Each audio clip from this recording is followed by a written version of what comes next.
यकीन है और हमारा ये मानना है कि बजट ज़रूर एक एक्सरसाइज होती है कि आप अपने आपकी जो रेवेन्यूज़ हैं उसको इकट्ठा करते हैं, आप फिर आगे आइंदा आने वाली जो आपकी प्रायोरिटीज़ हैं वहाँ आप एक तखमीना लगाते हैं कि किस तरह खर्च होगा, कितना एलोकेट करना है। लेकिन हमेशा से पाकिस्तान पीपल्स पार्टी बिलखुसूस बिलावल भुट्टो जरदारी साहब और जब आसिफ अली जरदारी साहब भी सदर पहले भी थे और अब भी उनके हम जो भी बयानात सुनते हैं तो अवाम की रिलीफ की बात हम करते हैं। We talk about relief to people, to the masses, क्योंकि जो एसेट होता है ना मुल्क का वो होती है कौम, होती है अवाम। इसलिए हम कहते हैं कि ह्यूमन डेवलपमेंट की तरफ जाएं, इन्वेस्ट करें लोगों के ऊपर। और यही बात मेरी बहन अभी थोड़ी देर पहले भी कह रही थी, we must invest in people and we must ensure कि लोगों का एतमाद सिस्टम में रहे और वो मजबूत हो। और यही बात चेयरमैन साहब कहते हैं कि we must strengthen the people both economically and politically. उनको ये टाइम एंड अगेन उन्होंने ये कहा है, इस गवर्नमेंट को भी कहा है, इससे पहले भी जो गवर्नमेंट थी जो आज ऑपोजिशन में है उसको भी कहते थे। वहाँ खड़े थे जरदारी साहब और उन्होंने कहा कि अगर आप एग्रीकल्चर के ऊपर कोई भी मुझसे मदद चाहते हैं तो मैं देने को तैयार हूँ, क्योंकि उनके दौरे हुकूमत में सिंध के अंदर व्हीट सरप्लस था and for the first time we were able to export wheat. मतलब हम इतना अच्छा एग्रीकल्चर का अपना जो ग्राफ है वो कर सकते हैं, पोटेंशियल है हमारे अंदर, सिर्फ विलिंगनेस, सिर्फ नियत की ज़रूरत है। तो ये चीज़ें हमारी तरफ से हमेशा स्मॉल फार्मर्स हो, मज़दूर हो, मज़दूर को फाइनेंशियल सिक्योरिटी देने की बात हो, हमारी लीडरशिप ये करती रही है। और बजट के अंदर जब मैं बजट को देखती हूँ तो जिस तरह की एलिगेशंस डिफरेंट सेक्टर्स में रखी गई हैं उससे ये समझ नहीं आती कि क्या आपको ये नहीं समझ आती कि पहले पाकिस्तान की आवाम को मजबूत करना है और फिर इनसे आपने वो टैक्स लेने हैं जिसके आप ख्वाहिशमंद हैं। आप एक पहले ही कुचली हुई आवाम जो पहले ही महंगाई को फेस कर रही है, और हद तो ये है कि इस हुकूमत ने इस बजट के अंदर मिनिमम वेज भी अनाउंस नहीं की है। आप मिनिमम वेज अनाउंस नहीं करते हैं, ये पीनट्स के बराबर परसेंटेजेस बढ़ा देते हैं तनख्वाहों के अंदर कि जाओ ले लो तुम 8%, जाओ ले लो तुम 10%। भाई आप एहसान नहीं कर रहे हैं लोगों के ऊपर। लोग आप इस सिस्टम का हिस्सा है, आप लोगों को इस सिस्टम का हिस्सा रहने दें। आप जब इस तरीके से करते हैं तो फिर वो मुलाजमीन बाहर आ जाते हैं, फिर वो मुलाजमीन जब अपनी जायज डिमांड्स लेके बाहर आते हैं तो फिर आप सारे रास्ते ब्लॉक कर देते हैं। एमएनएस को भी यहाँ आने में दुश्वारी होती है क्योंकि आपको मुलाजमीन को फेस नहीं करना होता। आप पहले ही उनकी तकलीफ का एहसास करें, अंदाजा करें। क्यों पाकिस्तान पीपल्स पार्टी ने अपने दौरे हुकूमत में डिप्टी स्पीकर साहब, चूंकि जिसके आप भी गवाह हैं कि पूरी दुनिया में एक इकोनॉमिक जो है रिसेशन था, एक ग्लोबल चैलेंज था, लेकिन उस वक्त भी पीपल्स पार्टी की हुकूमत ने 135% से लेकर 150% इजाफा किया था तनख्वाहों में। ये सब मुलाजमीन को पता है। अगर वो इजाफा पीपल्स पार्टी ना करती तो आज ये 10% की रेवड़ियां जो आप बांट रहे हैं ना मुलाजमीन में, वो काफी ना होती।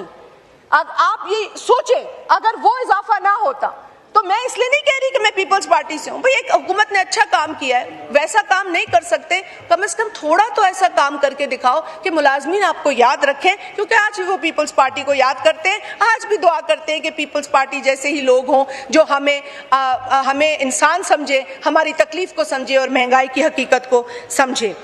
सर ये इजाफा नहीं देखा, मैंने कहा मिनिमम वेज का भी ये हाल है। सर फाइनेंस मिनिस्टर साहब ने जो तकरीर की, मुझे हैरत हुई कि वो इत्तेहादियों की बात तो कर रहे थे, लेकिन सिवाय बिलावल भुट्टो जरदारी साहब के उन्होंने जो बाकी नाम लिए वो सब कैबिनेट का हिस्सा हैं। तो बिलावल भुट्टो जरदारी साहब का जिक्र जब आप करें तो कैबिनेट के मेंबर्स के साथ ना करें, क्योंकि वो काबीना में नहीं है। ना हमने आपका बजट देखा, ना हम उस कैबिनेट में था जो अप्रूव हुआ, ना आपकी पॉलिसीज में आपके साथ हम बैठे। लेकिन हैरत इस बात पर हुई कि यहाँ 2 बजट पेश हो गए। मेरे भाई ने कल जिक्र भी किया और मैं भी ये जिक्र करना चाहती थी कि यहाँ 2 बजट पेश हो गए। जो लोग कैबिनेट में बैठे वो भी बजट का एक दस्तावेज लेके हमें देने लगे।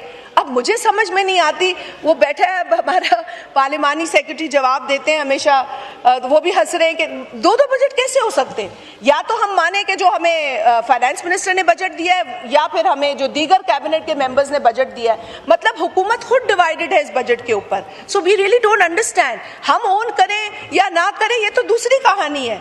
और वो अपोजिशन की तनकीद तो मैं बाद में उनको जवाब दूंगी कि भाई supporting the government does not mean that we are part of the budget, but yes, हम इंतशार नहीं फैलाएंगे, हम बिला वजह जो है वो मुल्क के अंदर अफरा तफरी नहीं मचाएंगे, क्योंकि आपने देख लिया ना कि इत्तेहाद से ही कामयाबी हासिल हुई है। इसी इत्तेहाद को बरकरार रखने की जरूरत है। लाइए तजावीज पेश कीजिए, इनको दिखाइए आपने कौन सी तजावीज पेश की हैं अब तक। कल भी मैंने सुना है कि यहाँ पर एक फजूल तकरीर हुई है। मैं तो फजूल कहूंगी ऐसी तकारीर को। अगर माहौल आपने बजट के ऊपर फोकस रखना है और पाकिस्तान के अंदर होने वाली जो मसाइल हैं उन पर डिस्कस करना है, सो बिस्मिल्लाह आप करें इस हुकूमत पे तनकीद। लेकिन आप फिर जब आप जिस तरीके की जबान इस्तेमाल करेंगे, आप ये ना समझे कि हम वो जबान इस्तेमाल नहीं कर सकते। हम सिर्फ अपनी सियासी शऊर का मुजाहरा करते हैं। ये हमारा सियासी शऊर है। हमारे चेयरमैन ने कभी हमें नहीं कहा कि गाली दो तो थप्पी मिलेगी। हमारे चेयरमैन ने कभी ये नहीं कहा बड़ी गाली दो तो बड़ी थप्पी मिलेगी। ये कभी नहीं कहा। बल्कि हमारे चेयरमैन ने फॉर द रिकॉर्ड जब कभी ऐसा मसला हुआ जहां हमारे किसी मेंबर ने ऐसी बात की जो अच्छी नहीं थी, जो इखलाकी तौर पे मुनासिब नहीं थी, उन्हें बाकायदा कॉल आती है कि इस तरह बिहेव ना करो। सो ये होता है सियासी शऊर, ये होता है विजन, ये होती है आइडियोलॉजी। जिनके पास ये विजन नहीं है, आइडियोलॉजी नहीं है, वो कल्ट के पीछे चलते हैं। और कल्ट में गालम गलोच जो है वो एक फैशन है। और ये पहले भी कल्ट थे। वो एक शख्स अब लंदन में बैठा है जो कल्ट यहाँ पे चलाया करता था और इंतशार फैलाता था पाकिस्तान के अंदर। सो ये कल्ट हमें ना बताया करे कि क्या करना है और क्या होना चाहिए पाकिस्तान के अंदर। सर, बात यह है कि पीपल्स पार्टी, मैं एक बात ऑन रिकॉर्ड रखना चाहती हूँ कि इस बजट के अंदर जो 18% सोलर पैनल्स के ऊपर टैक्स रखा गया है, पीपल्स पार्टी उसे सपोर्ट नहीं करेगी। And this is very clear. और इसकी वजह यह भी है कि ये इस हुकूमत की ये डबल पॉलिसी है। पहले प्राइम मिनिस्टर साहब कहते हैं कि जी solar is the name of the game, या correct me if I am wrong. कोई भी नून से खड़ा होकर कह दे कि कभी भी प्राइम मिनिस्टर साहब ने सोलर को डिस्करेज किया हो। जब वो स्टेटमेंट के अंदर सोलर को इनकरेज करते हैं तो क्या वजह है कि फाइनेंस मिनिस्टर 18% टैक्स लगा देते हैं सोलर के ऊपर? क्या वजह है? आपको अंदाजा होना चाहिए कि इस मुल्क के अंदर यूटिलिटी बिल्स कितने ज्यादा हैं। क्या आप लोगों को अंदाजा नहीं? आप लोगों को पिंच फील होती है बतौर members of the national assembly? नहीं होती तो आप बता दें। आप कहें नहीं तो bills are nothing, but if the bills are something for you, then imagine what the bills are for these people standing here. वो यूटिलिटी बिल्स, महंगी बिजली, फिर डीजल पे आपने कार्बन लेवी लगा दिया 2.5% रुपीस का। चलें, आप डिस्करेज कर रहे हैं, वहां पर आप कंजर्वेशन को प्रमोट कर रहे हैं, ग्रीन एनर्जी को इनकरेज उस इकदाम से कर रहे हैं, लेकिन इस इकदाम से आप ग्रीन एनर्जी को इनकरेज नहीं कर रहे, आप कॉन्ट्रडिक्ट कर रहे हैं अपनी नेशनल जो क्लाइमेट चेंज पॉलिसी है उसको, और जो इंटरनेशनल एग्रीमेंट्स आपने कन्वेंशंस ये वो साइन करके आते हैं दुनिया से बाहर, उसको आप वायलेट कर रहे हैं और डिसरिगार्ड कर रहे हैं। सो इट्स वेरी क्लियर, ये कोई रॉकेट साइंस नहीं है and we will not support this. हमें क्लाइमेट चेंज की हकीकत का पता है। Pakistan is one of the most vulnerable countries when it comes to climate change. हमारी कंट्रीब्यूशन हर तरह से ज्यादा होती है, लेकिन हमें जो हार्म बर्दाश्त करना पड़ता है उन लोगों का, उन कंट्रीब्यूटर्स का जो माहौल खराब कर रहे हैं वो सबसे बड़ा होता है। हार्डली 1% हम कंट्रीब्यूट कर रहे हैं towards the degradation of what's happening in the world, but look at how we are being treated. तो ये क्लाइमेट चेंज हकीकत है। 2022 का फ्लड आपके सामने है। हमने तो 2020 का भी देखा, 2011 का भी देखा, 2010 का भी देखा, पर अब तो हम सबको होश आना चाहिए। और अब भी अगर 18% सोलर पैनल पर टैक्स होगा तो I really don't think what I should tell this government. ये हरगिज काबिल कबूल नहीं है। सो आई वुड ऑल्सो, ये रिन्यूएबल्स की बात है, we should go towards that.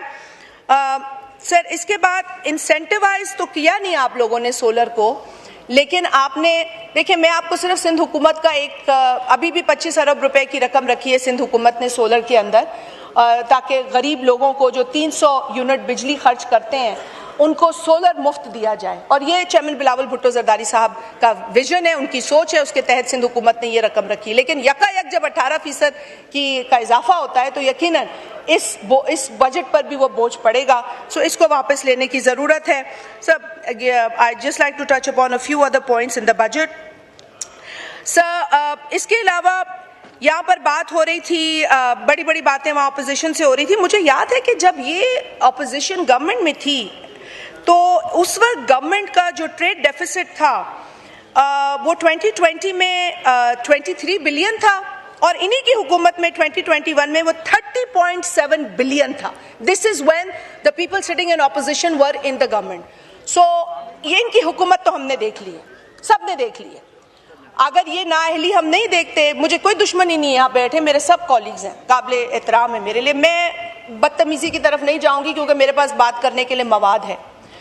लेकिन आप लोगों की हमने हुकूमत देख ली, कान पकड़ते हैं। पाकिस्तान उस वक्त the 4th most expensive country in the world था when PTI was in government. कर्जे आप लोगों ने तारीख में सबसे ज्यादा लिए, तारीख में सबसे ज्यादा लिए, इसमें कोई शक नहीं है। और सिर्फ मैं इस पे ये जरूर कहूंगी कि कुछ लोग जो कल तख्त पे बैठे हुए थे अब गलियों में हुकूमत का जनाजा लिए फिरते हैं। कुछ लोग जो कल तख्त पे बैठे हुए थे अब गलियों में हुकूमत का जनाजा लिए फिरते हैं। अपने ओहदे के अंधेरों का हिसाब देने के बजाय, अपने ओहदे के अंधेरों का हिसाब देने के बजाय ये नए चिरागों को बुझाने की दुआ करते हैं और ये रोल पीटीआई अदा कर रही है। No, I am complete. शेर हो गया ना, आखिरी शेर होता है जी। माइक खोले, वाइंड अप करने। Sir please don't undermine the parliament. मैं शेर उनके लिए पढ़ रही थी, अगर आप मेरी तकरीर सुन लेते।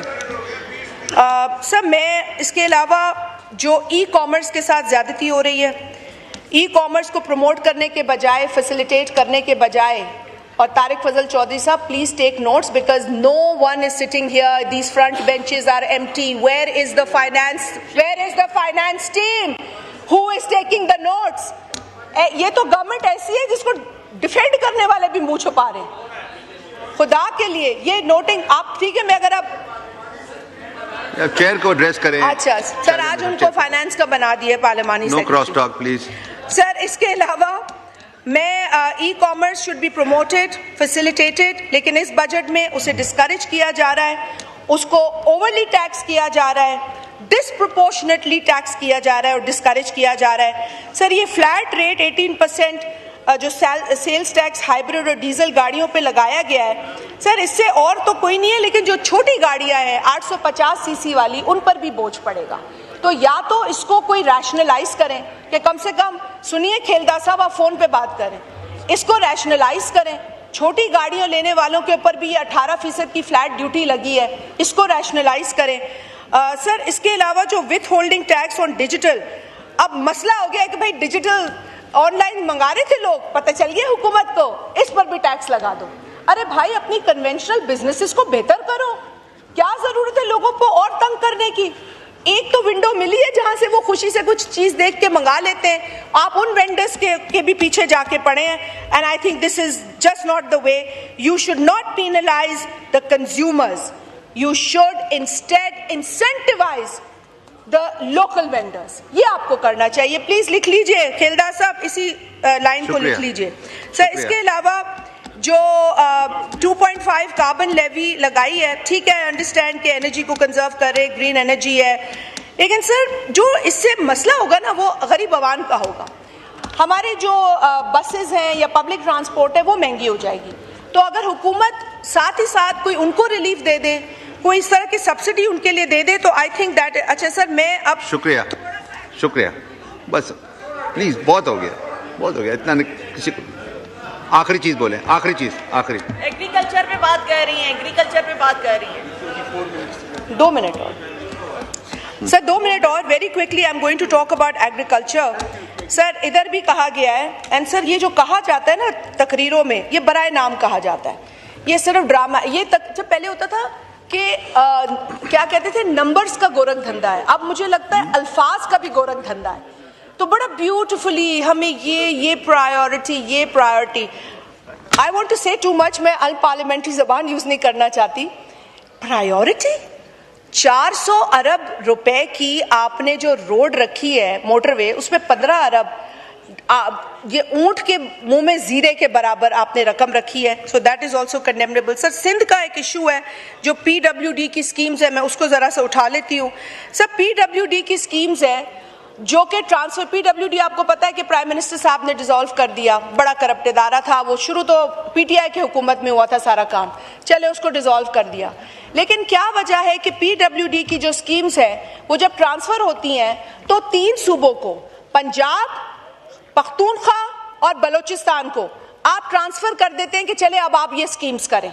लेकिन क्या वजह है? Page 45 of this PSDP, please Tariq Fazal Chaudhary साहब, if you are taking these notes, this is very important. क्या वजह है कि PWD की वो स्कीम्स जो PWD की डिसोल्यूशन के बाद सूबों को गई हैं, वो सिंध को क्यों नहीं गई? आपने सिंध को कॉलोनी समझा है अपनी? आपका जब दिल करता है आप सिंध के साथ ज्यादती करते हैं। We are not your colony. We are, ये पढ़े प्रीएम्बल, आप ये पढ़ें, इसको पढ़ें कि टेरिटरीज क्या है, फेडरल टेरिटरी क्या है और प्रोविंशियल टेरिटरी क्या है। ये आइन है ना, इसको पढ़ लें, इसमें सिंध को पढ़ लें, वो इज सूबा। और आप इसको देख लें पेज 46 को कि आपने जो PWD की स्कीम्स दी हैं सिंध को, वो आपने हाउसिंग एंड वर्क्स डिवीजन, कब से एक सूबे का काम जो है वो वफाकी मिनिस्ट्री करने लगी है? कब से? खेलदा साहब, आप तो सिंध से हैं, कोई सिंध के बेटे होने का हक अदा करे। आप भी खड़े होकर इसको आज कंडेम करें तो मैं मानूं कि आप सिंध के बेटे हैं। Sir, this is actually, it is sad. Sir, जो बात है सर, ये नाइंसाफी है सिंध के साथ। The Chief Minister had written, and I want to quickly read these 2 lines. उन्होंने ये लिखा था कि as done for the other 3 provinces, ये उनका लेटर है, I'm reading 5 जून का। As done for the other 3 provinces, the schemes relating to the province of Sindh in the Housing and Works Division shall be transferred along with the respective allocations to provinces and special areas and will be executed by the government of Sindh. This is the letter. So, बात ये है कि अगर आप लोग इस तरह का प्लीज आप सब, मुझे इंटरप्ट ना किया जाए, मैंने किसी को इंटरप्ट नहीं किया है। कराची किसी के बाप की जागीर नहीं है, वो सिंध का है, वो सिंध का शहर है, वो किसी की जागीर नहीं है। हमें कराची, तशरीफ रखें, नो क्रॉस टॉक, अब चेयर को एड्रेस करें। शाजिया मरीज साहबा, ये हो गया ना सर, हमें कराची सिंध से अलग नहीं करना, आप अपनी तकरीर में जवाब दीजिए। देंगे, कराची सिंध का है और सिंध का रहेगा और हम ये नहीं होने देंगे। अगर आप चाहते हैं कि इस मुल्क में माहौल सही रहे तो एक सूबे को इस तरह हर्ट ना करें, हमें हर्ट। शुक्रिया। कराची किसी के बाप का नहीं है, वो सिंध का है और वो सिंध का रहेगा इंशाअल्लाह ताला। क्या हो गया?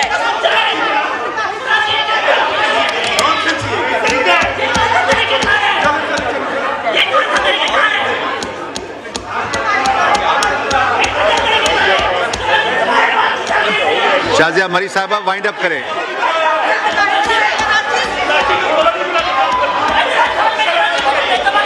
Deputy Speaker साहब, I would like your attention. Deputy Speaker साहब, बात ये है सर, मैंने किसी का नाम तो नहीं लिया, मैंने तो सिर्फ ये कहा कि जब आप लाहौर, फैसलाबाद, सियालकोट और गुजरावाला को पंजाब से अलग नहीं करते तो आप कराची, मीरपुर खास, हैदराबाद को सिंध से अलग क्यों कर रहे हैं?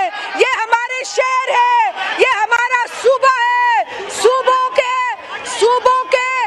आप इंटरेस्ट को ऐसे हर्ट नहीं कर सकते।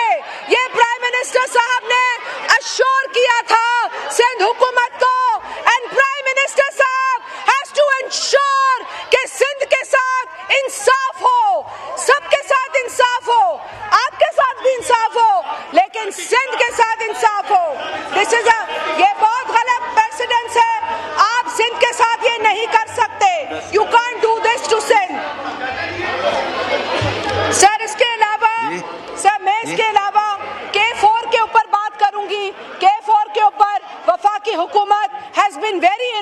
पॉसिबल। वफाकी हुकूमत ने K4 के ऊपर खातिर खा allegation Please take your seats. Release नहीं की तशरीफ है। रखें। सिंध हुकूमत ने जो ग्रिड स्टेशंस और दीगर जो उनके ज़िम्मे काम है उसकी एलोकेशंस रखी है। जो ही फेडरल गवर्नमेंट ये अमाउंट रिलीज करेगी काम शुरू होगा और इंशाअल्लाह ताला ये मंसूबा जरूर बन जाएगा।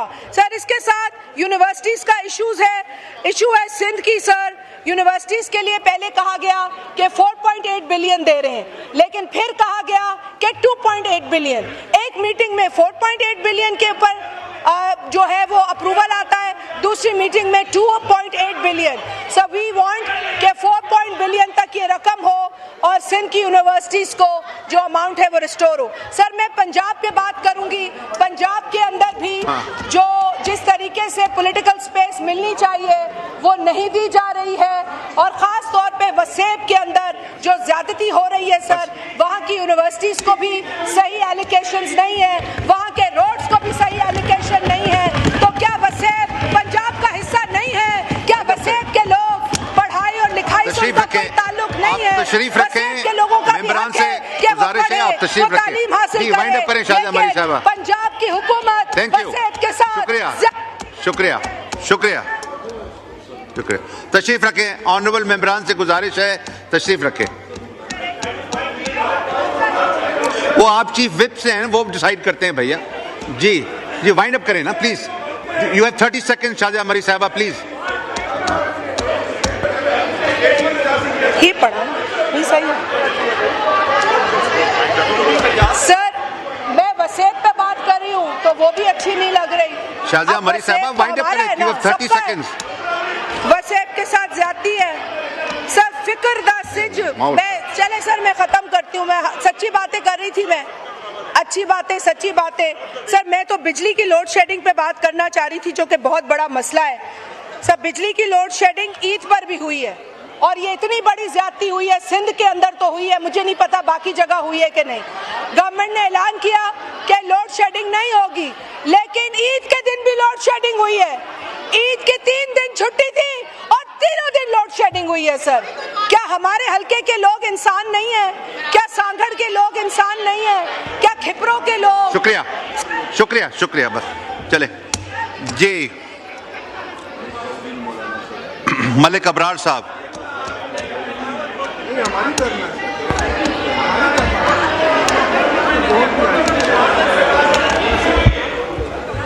औज़ुबिल्लाहि मिनश शैतानिर रजीम, बिस्मिल्लाहिर रहमानिर रहीम। शुक्रिया जनाब